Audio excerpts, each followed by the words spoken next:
right, genetic disorders, guys. You know, some of them will be species specific. Some of them will sit there and affect multiple species, multiple breeds within them. And some are specific when it comes strictly to breeds within an individual species. So sheep, one of the things, spider lambs, and you know, it's really pretty obvious. They come out, and guys, you'll even have them where they have a, you know, almost a right angle in their spine. Sometimes you'll have them where they come out and they'll have it, you know, different shapes. They'll be long, lean, real skinny neck, hardly any body, real skinny on their, and frail on their legs too. So single recessive homozygous gene. And the thing is, guys, it's real easy with spider lamb, is it's simply on one gene pair. And so once you identify it, you just get rid of anybody that's a carrier, etc. And then to nowadays, we can actually test for it from a DNA standpoint or aspect. It's non-lethal, unfortunately, because you know, sometimes you look at them and you're going to have to put them down and put them to sleep anyway. Now, Callipese gene, and this was right here from a 4-H and in the livestock shows, really. The Callipese gene, basically, we were talking about that large hindquarters. And if part of the thing with the shows, and particularly a market show, is about muscle. And so as we identify muscle and muscle components on it, you know, then we look at those that had more squareness, more thickness back through the leg. The problem is extremely tough. From that extra muscle and mass and stoutness right there, when you look at those animals, you're looking at something too that from a muscle fiber standpoint makes it a whole lot tougher. Polar overdominance, and we talked about that, where it's going to express it very similar to what we said, sickle cell anemia. So multiple genes are going to come to play. But once you sit here and identify and get rid of it, it was basically going to be from a consumption aspect. As long as there was still money involved in the show ring, though, you know, you still saw some prevalence of it around.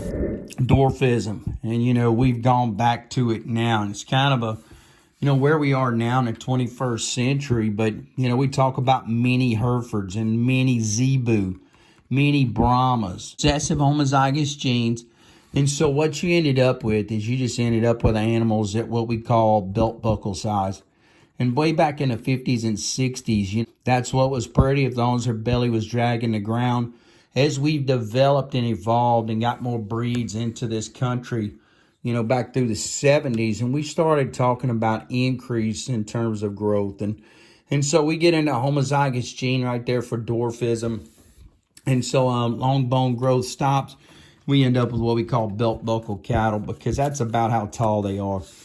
Now, you can see it better in your slide set, more so than in mine. But, you know, dwarfism, we talked about real short ones, and then we had our Charolais over here that was more our normal height and growth. Cleft palate, guys, is it's going to be lethal.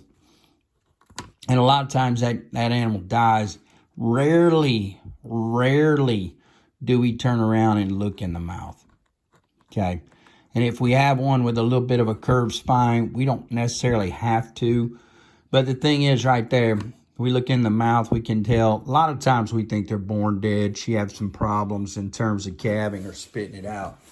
So multiple species also is cryptorchidism.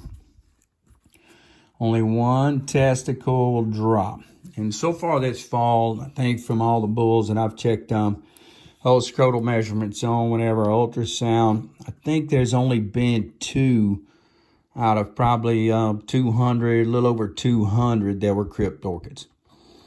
Okay, and so you can tell that other testicle, it's either up in the body cavity. Sometimes it may be close. We're not talking about one that accidentally, from a castration standpoint, maybe puts a rubber band and doesn't put it on both. So, partially infertile, but here's the thing. Cryptorchidism, if you have an injury to a testicle, the other testicle accident will actually increase in terms of size. So the heritability, and I had a fella the other day, you know, he said, hey, how heritable is it? I said, it's, you know, heritability of it, is it genetic? I said, most likely. And so if it's being genetic, even though he wanted to use that animal, loved those genetics, wanted to magnify those in his herd, he runs the risk of ending up with multiple cryptorchids in there.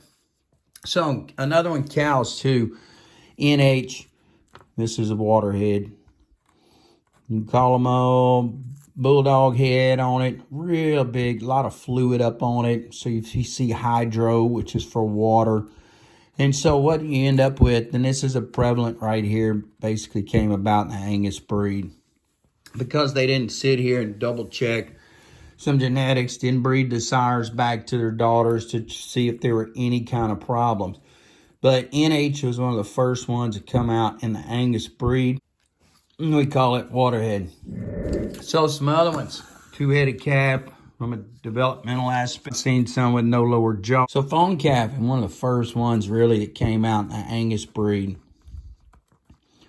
Another straight up recessive, guys. So if you just check for it, make sure you don't come back to those matings.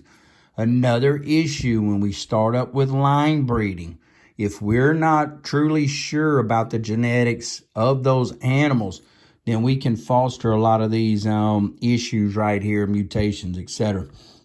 Fawn calf's going to breed true. It's undesirable. It's going to appear in some of the line 1 cows, which basically just means some of those first generations.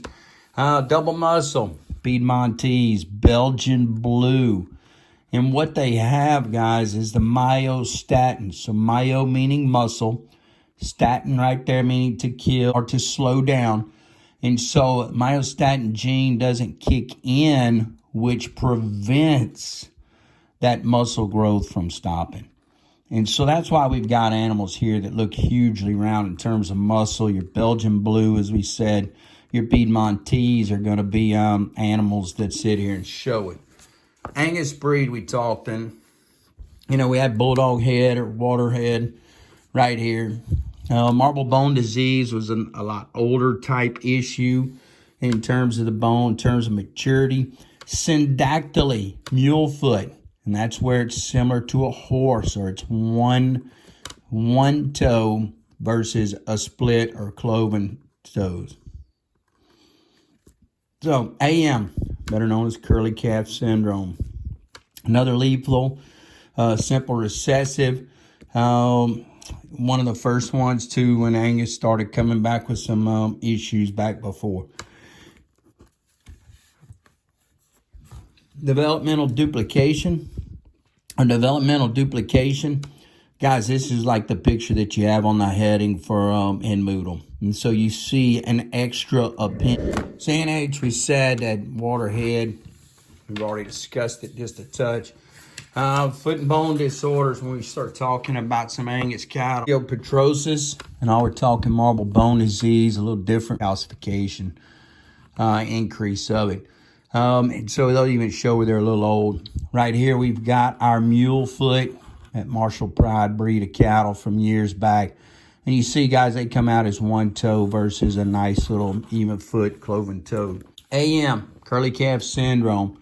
And, when it first came out, I think the problem we had with Angus breed, it was breeders that found out using some of those genetics. And they practice a little more line breeding in Australia in terms of production systems.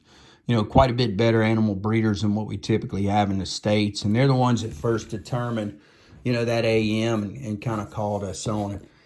DD, you'll hear it a lot of times, developmental duplication. Simple recessive, guys. It's non-lethal. You can end up with an extra appendage growing out of the neck, small, large, etc. What we try to do, we haven't totally purged the breeds or the bloodlines that have DD. We just try to make sure that we don't breed them. And a lot of times you'll sit there and purchase one. They say he doesn't have any papers, so he's dirty. Club cab, right here. We go back. Bakewell had the short horns, and they've had probably the biggest issue with this of anybody. But TH, twisted legs, fused joints, have hernias, multiple issues, and then PHA. And so what happens then, animals are born that don't have any lungs. So, TH, guys, PHA, a lot of times on the club calf, short horn deal. If we're purchasing semen, it'll say THF, and that means TH free, okay? Or it'll be a PHF, meaning pulmonary hyperplasia free in terms of that semen or in terms of those bloodlines. Likewise, we start talking about those other breeds in the Angus. You know, you'll see them guys. They'll have down the pedigree and they'll have a whole line of stuff. So that means free. And then that right there would be developmental duplication carrier. So the F's always going to be a free when we're purchasing semen. Looking at them, the C is going to mean that they're a carrier. Now, get into it from probably a little more shorthorns and really in the Brahman. Back to some of our nutrition and glycogen storage disease. And so what happens when we start to break that down and we want to store glycogen in the systems, you know, for when times are tough or when we need them, or let's say we go to run, etc.